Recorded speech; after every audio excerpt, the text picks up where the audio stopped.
Hey guys, Ramsey here. Welcome to another video. Today we have a early impression video. Actually, we're going to start with the fresh spray because it's been a while since I've done a spray. So screw it. Let's just douse myself, shall we? And this is called Etat Libre Orange, ELDO. And so I've talked about a bunch of their fragrances on the channel, but I haven't reviewed any of the ones I actually have full bottles of. So there's going to be reviews of things like Fat Electrician and Je suis un homme and Rien, which I love. Tom of Finland, The Afternoon of a Faun. Rien Intense Incense is floating around somewhere over there. So today we're going to talk about one that I do not have in my collection. And I'm very grateful for people like Nick sending these little decants over. Otherwise, there's no way that I would be able to there's too many fragrances. It's impossible to keep up. But this one's called Vierges et Toreros, or Virgins and Toreros, which is basically like a matador for those of you that don't know. And this came out in 2007. The creator was Antoine Lee and Antoine Mesandu. So this was a two-headed perfumer release. And this is classified as a spicy animalic fragrance. Okay, so before we sort of get into the review, let's do a quick unboxing. And this is actually thanks to Allie, who very kindly sent me a bunch of things from the Amouage collection. She sent me a bunch of things from the Amouage collection, and many of the Amouage reviews I did on the women's fragrances and stuff like that are from decants that she very kindly sent me. So let's see what she sent me today. Can't thank you guys that send me stuff enough. It's very, very kind of you. Let me get my handy dandy unboxing knife. Let's see what we have here.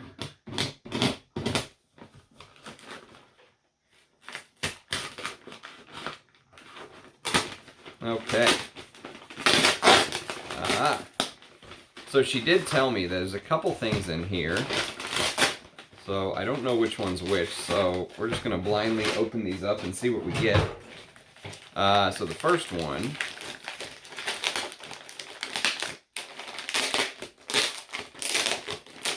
like Christmas morning at Ram's house. Okay, got some packaging.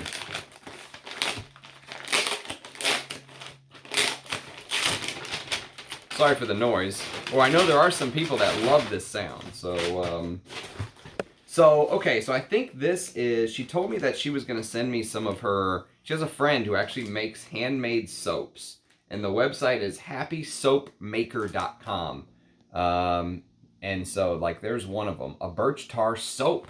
How cool is that? And, you know, most people apparently,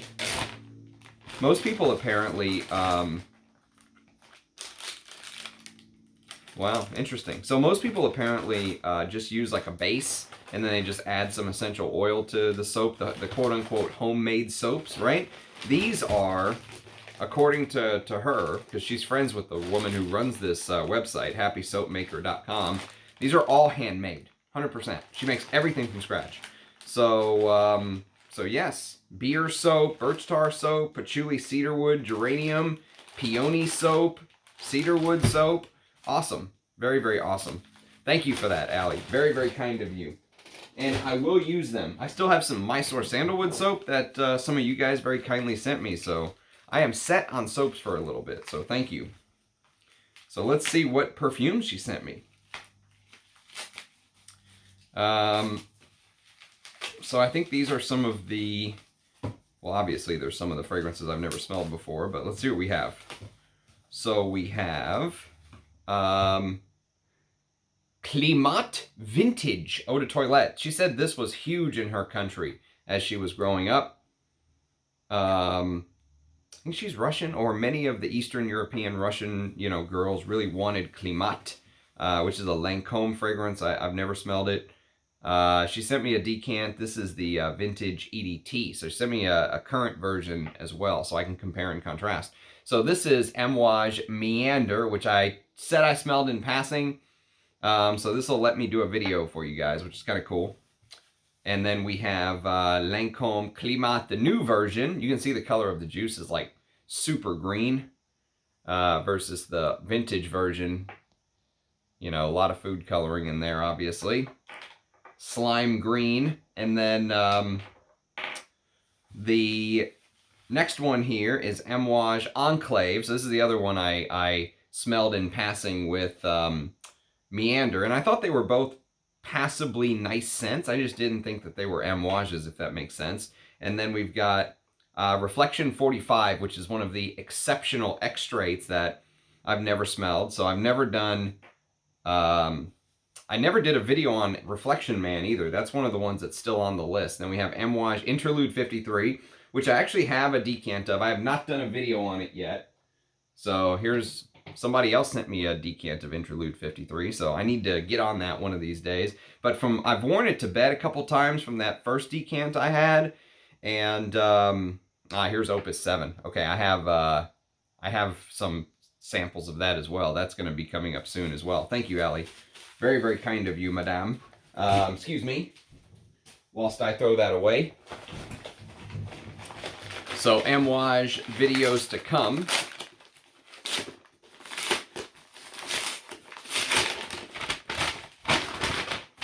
And then we have a Dusita Discovery Atomizer, or Discovery Set. Very, very kind of her.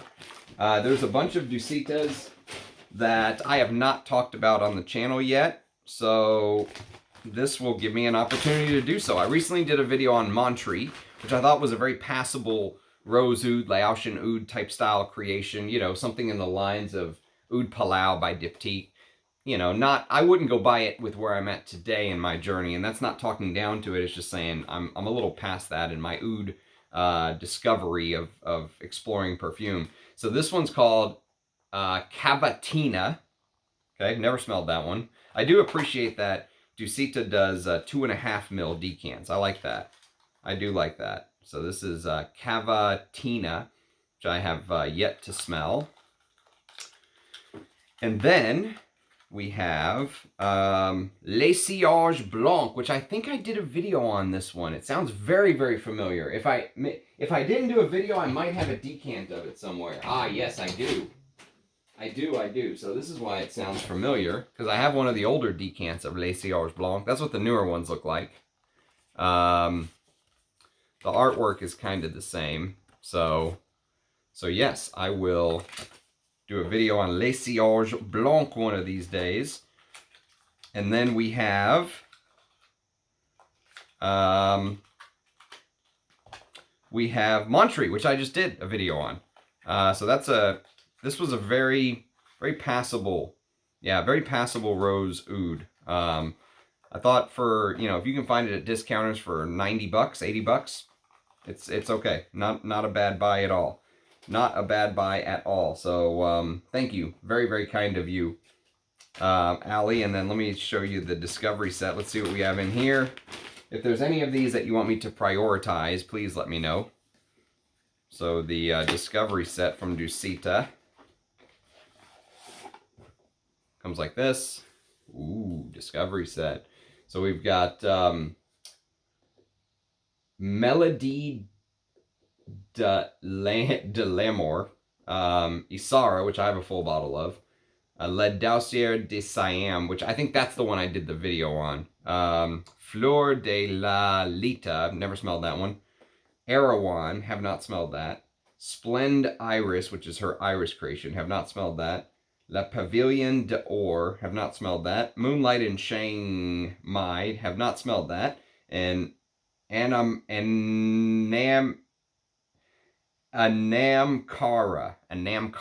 have not smelled that. So, a lot of have not smelled on the Discovery Set, and these are 2.5 ml samples again.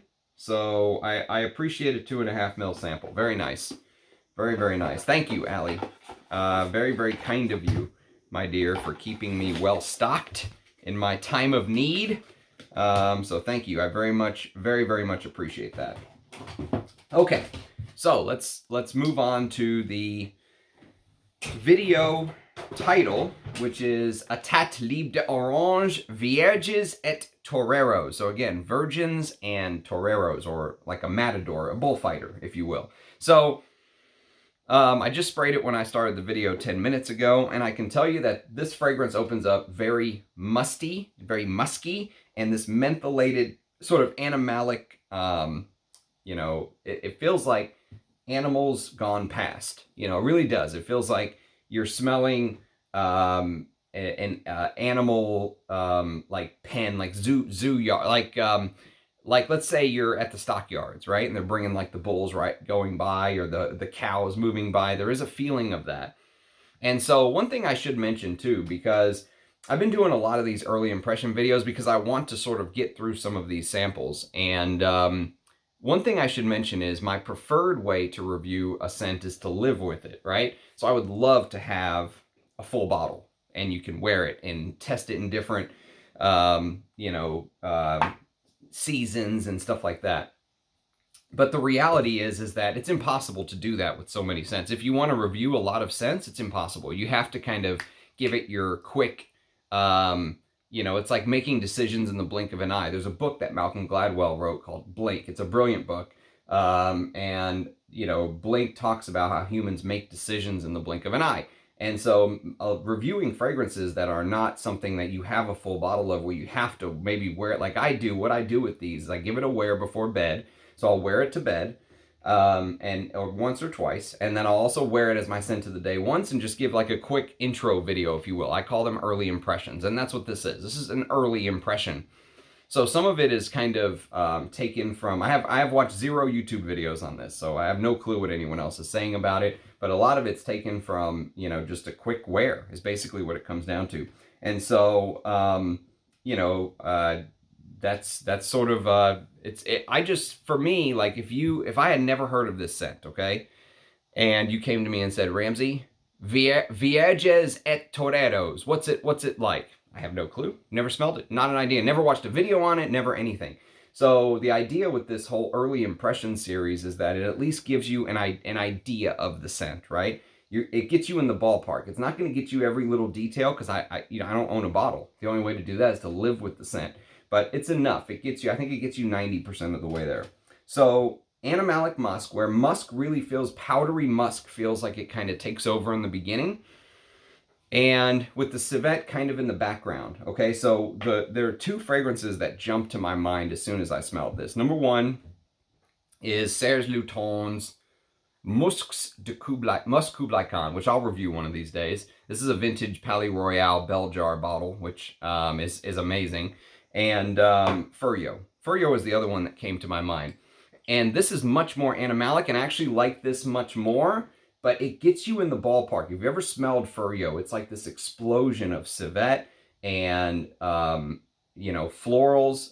There's like, there's a couple different florals in Furio. There's some rose, which if you look at the red bottle, it's pretty prominent.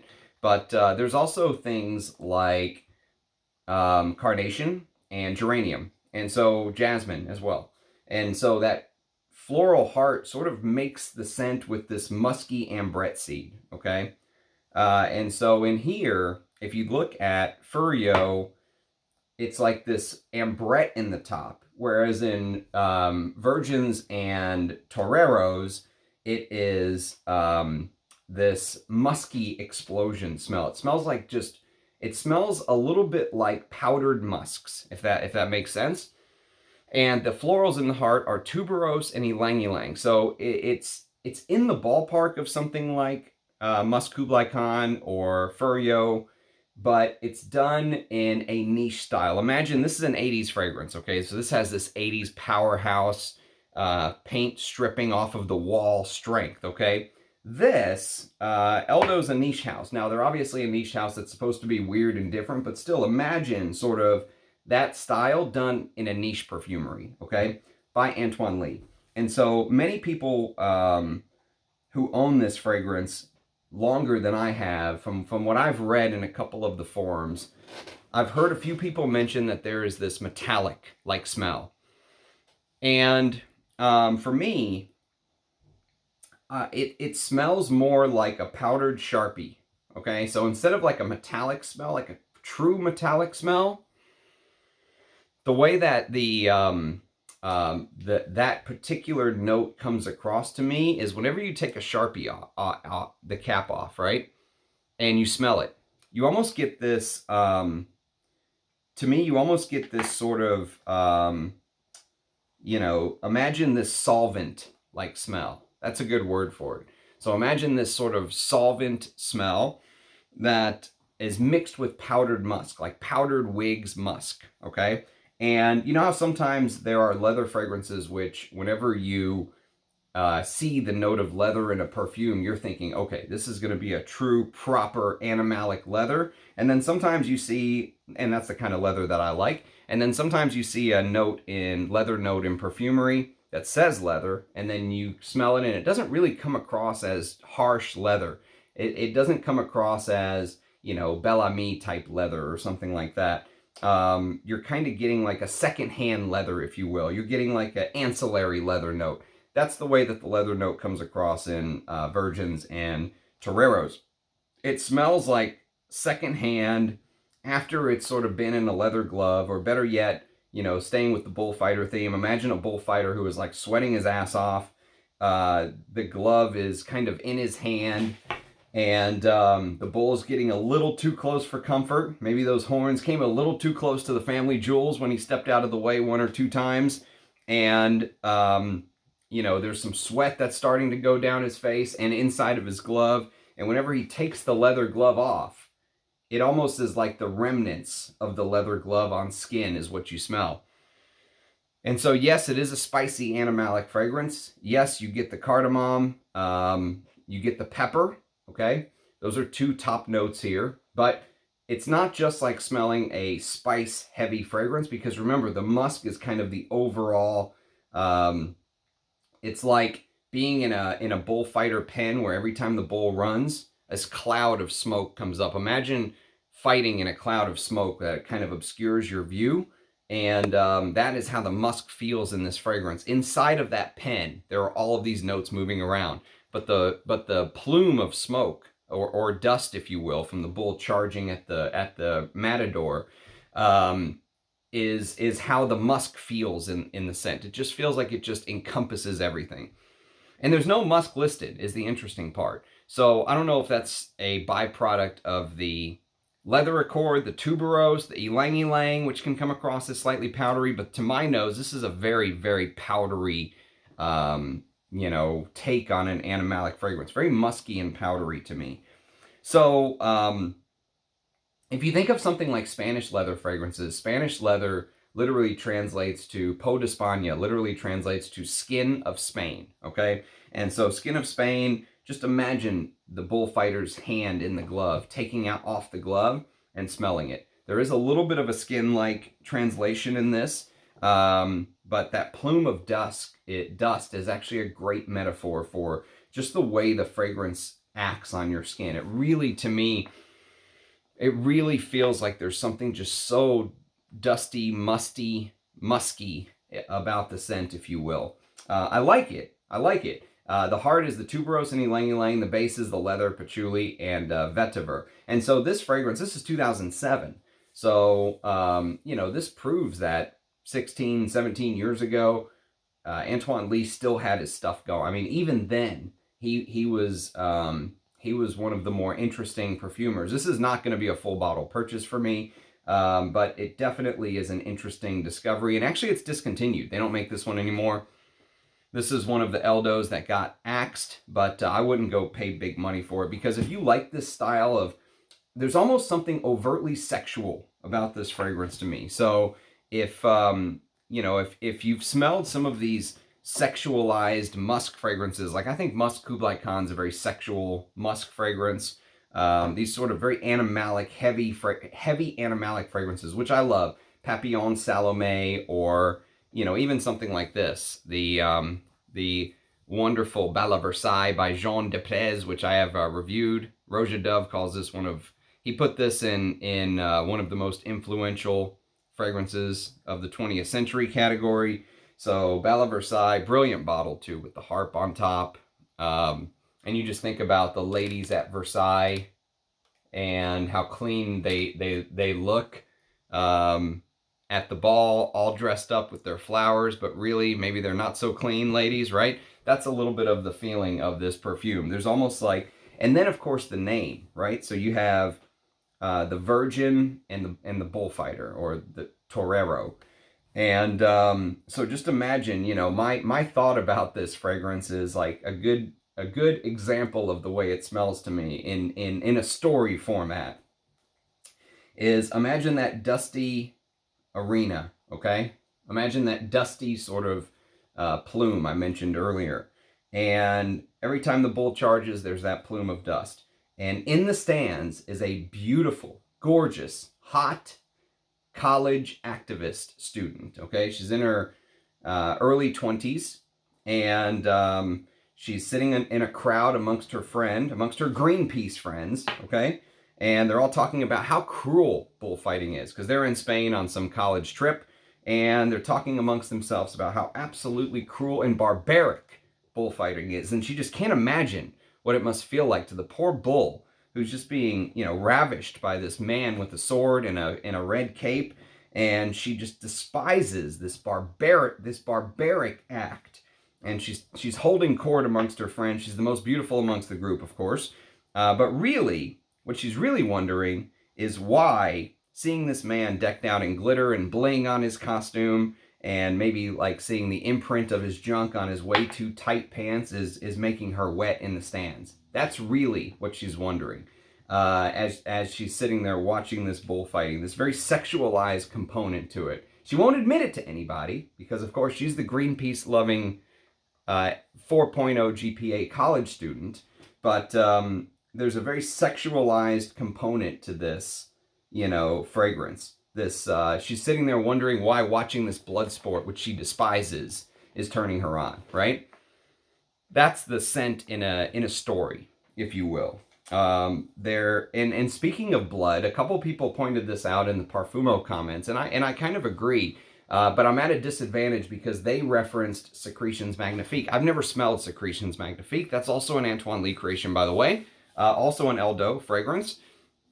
But Secretions Magnifique is supposed to be magnificent secretions is basically what it translates to. And it's supposed to smell like multiple bodily secretions, right? So it smells like blood. It smells like semen. It smells like tears. It smells like sweat. It smells like saliva. That was the idea of magnificent secretions. I've never smelled it before, but many people say it has a little bit of a metallic smell, which again, they referenced it in this metallic smell in Vierges et Toreros, which again, I think it smelled more like the solvent from the marker. But imagine this sort of metallic vibe, if you will. I can imagine it. I could see it.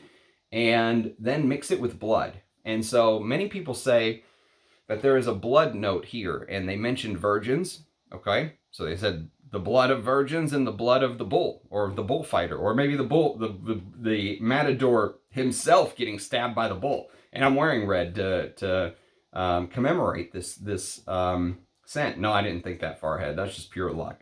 But there is, they say, something of a blood, bodily fluid feeling to this scent. And finally, that sweatiness of it, you know, being outdoors, sweating, the bullfighter, the stress, maybe the woman in the stands is sweating because she's kind of turned on. But just imagine sort of sticking your arms under your armpit, or maybe like in between your thighs, right? And then smelling it, and then smelling your hands, right? Like, what's her name from, oh God, Superstar. What was Superstar? What movie was that? God, I can never remember the name. But just imagine doing that, right? There's something to that, right? There's something animalic to it, right? That's a little bit how there's like a fuzziness to this scent, like a furriness, like a musky, animalic, sexual, furry thing going on. And I will say that, you know, Antoine Lee mixed the woods, the musks, the florals, the way he mixed it all together, and of course Antoine Maisondu, can't leave him out. Quite alluring. I would recommend this scent to somebody who wanted a scent that was a take on tuberose, that was different from how they usually smell tuberose. So if you're tired of the tuberose that's done like Carnal Flower, which is a beautiful fragrance, and I will review it one of these days, but you know, if you want a different take on tuberose, I would recommend this. This is Richard James Saville Row. I'll review this one of these days. This is discontinued, unfortunately. This is a masculine tuberose scent. But this is a very dressed up tuberose scent. This is more of I would say, a sexualized side of tuberose. And then also, the other one I'd recommend is this. This is Des Cendres by Les Abstraits, Eugene's brand. There's a brilliant, this is a brilliant fragrance altogether. But there's a tuberose note in here that apparently is supposed to add to the animalic side. And it's interesting because this is also Antoine Lee. So I think Antoine Lee, he unraveled the mystery of tuberose in some sense. And he's presented it to us in a way where tuberose can be used to add to some of that allure. You know, it doesn't necessarily have to be a feminine take on tuberose, which normally it is, that milky, camphorous-like quality. Normally it's extremely feminine, and this is different to what most people smell when they think about tuberose. And so, lastly, I just wanted to read kind of the blurb according to the Etat Libre d'Orange website. So it says, by the way, I think you can still buy this on the website. Yeah, it just let me add it to the cart. So even though it's discontinued, there's still bottles apparently on the website, the official ELDO website. So just something to keep in mind. But it says, the description: the arena was flooded with sun and the clamor of the crowd rose from the tears like an offering. Where were we? In Saville? In Puerto Santa Maria? Definitely somewhere in Andalusia, where the stature and pride of men are compelling. On this particular Sunday, in the month of May, the combat to be delivered did not have the aim of putting a bull to death. The intention was a sensuous ritual act to confront animal-like notes with the influential power of a flower, one of the most odorant in the vegetal world, the tuberose. Wood, musk, and costus, that's another note that can be quite animalic. It can smell like the animals. So I was mentioning earlier how this fragrance has almost like a feel of the cows going by in the stockyards. Costus can have a little bit of that animalic fur slash, this hair, almost like this wet hair smell.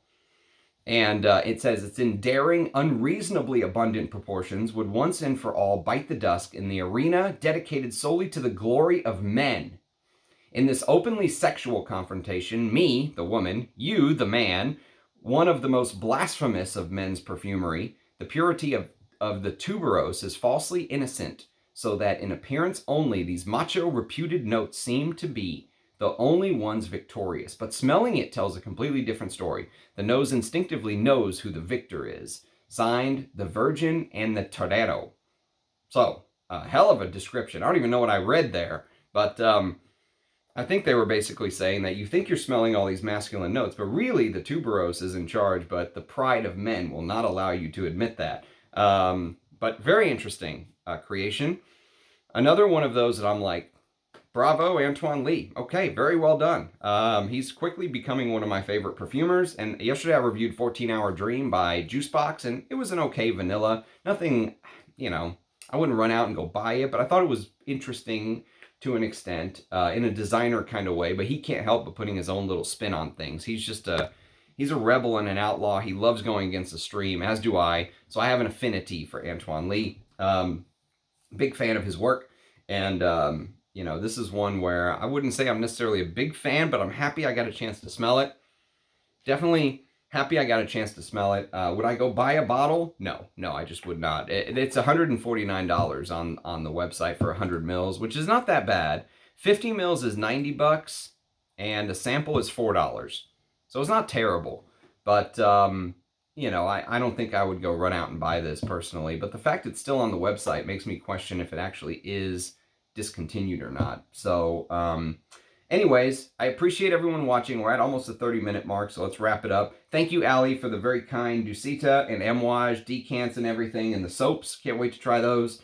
Appreciate everybody's support, watching, commenting, all the awesome things you do to support the channel. If you've smelled Vierges and Toreros, I'd love to hear your thoughts. And just on the House of ELDO in general, what you think. I'm going to be reviewing some of these full bottles soon. So the Afternoon of a Faun, you know, Tom of Finland, Rien, those type of my favorite ELDOs. You know, I'm going to review some of these soon. So let me know what you think of the house. Thanks for watching. Cheers, guys. Catch you next time. Bye-bye.